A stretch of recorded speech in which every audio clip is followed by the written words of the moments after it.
Hey, how's it going, guys? JP here. Welcome back to Body Bags week number 34.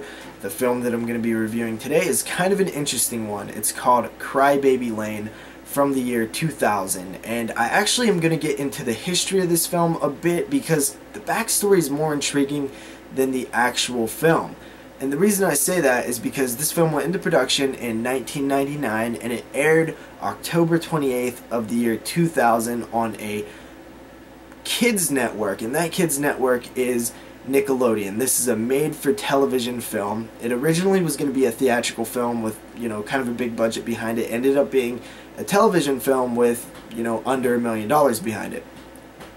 Now, when this thing aired, parents were kind of outraged a bit, and they wanted it pulled. And Nickelodeon did pull it. The images, were too frightening or disturbing or whatever, and that's a whole nother debate, but that's why it was pulled, and it was considered to be lost for a long time. Turns out it wasn't really lost, it was just banned and it never re-aired.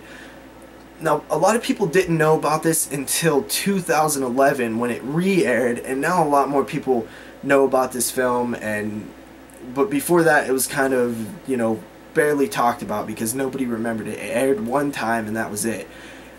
I didn't remember it until I heard somebody talking about it on the internet, and it sparked memories, and I remembered seeing this back in 2000, and I was like, wow, that is, crazy that I forgot about this. So I, looked on YouTube. Turns out that it, when it re-aired in 2011, people recorded it and uploaded it to YouTube, so you can see it now. There's two versions. One's kind of got some frame rate issues and the other one is kind of lesser quality, but you can see it. This has never been released on DVD or Blu-ray or even VHS. It was banned. They didn't show it ever again until 2011 on, I believe, Teen Nick. So that is very interesting, a banned Nickelodeon horror film. That's pretty cool. It only runs about 70 or so minutes. The film follows two brothers, and they're being told a story from a local funeral parlor owner about a Siamese twin who was born to a farmer. The farmer quickly found out that one of the twins was good and the other one was evil. Eventually they died, and he separated them, buried the good twin in the local cemetery, and buried the bad twin out in a field known as Crybaby Lane.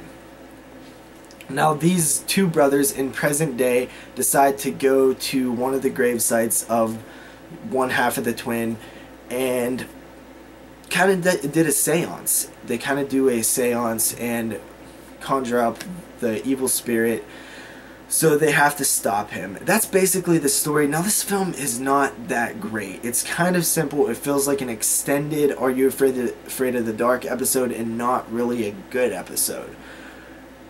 It does have some creepy imagery, though, especially for, a young kid watching Nickelodeon in, the early 2000s. I could see how it might have been an issue. There's, at the beginning, there's some creepy, worms and saw blades, and it's kind of in black and white, and it looks kind of creepy.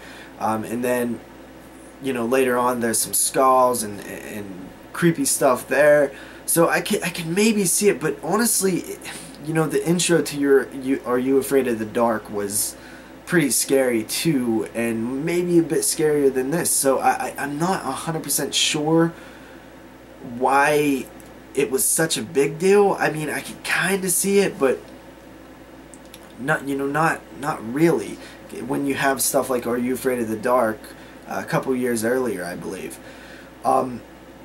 The story to this one's very basic. I think maybe the horrific nature of the Siamese twins being separated, even though they don't show any of that, might have been more of a what you don't see kind of thing, scares you more. And this, if anything, this is an interesting thing to go back and look at. It's not really that good of a movie. Like I said, it only runs 70 minutes, so it's not like you're investing a whole lot of time. But it's kind of an interesting history, history lesson, and it's kind of a cool story. the brothers kind of have this like thing where they're going back and forth, and you know, they talk about wrestling a bit, which I found to be like really funny how serious they take it and stuff. But kind of basic. I give Crybaby Lane a 5 out of 10. It's average for the type of thing that it is. It doesn't really excel at anything,